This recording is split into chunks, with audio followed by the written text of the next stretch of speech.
Magandang araw po mga bossing. Ito nga pala yung ating bagong design ng muzzle brake. Ayan siya mga boss.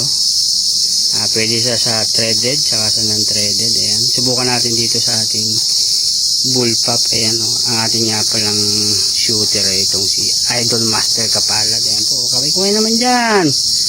Ayan, ayan. Subukan natin katulad dito sa akin. Ito po ay threaded. Pwede siya sa threaded saka sa non-threaded. Ayan, lagay natin mga boss.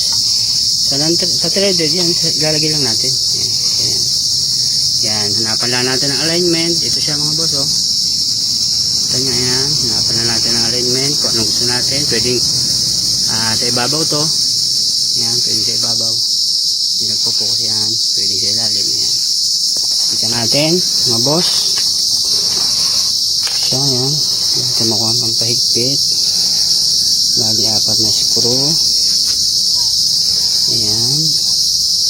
Sa dalawa. Ito. Sa kabila. Tatlo.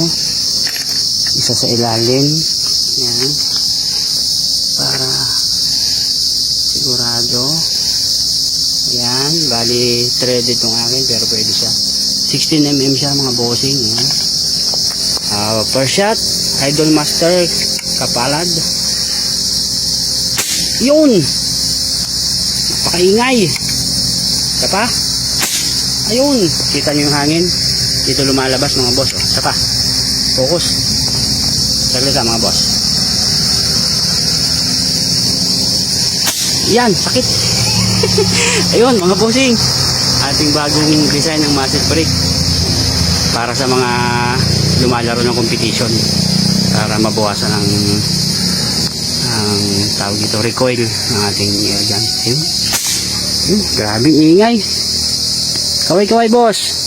Master Idol Kapalad. Yun. Subukan po natin. May bala mga bossing.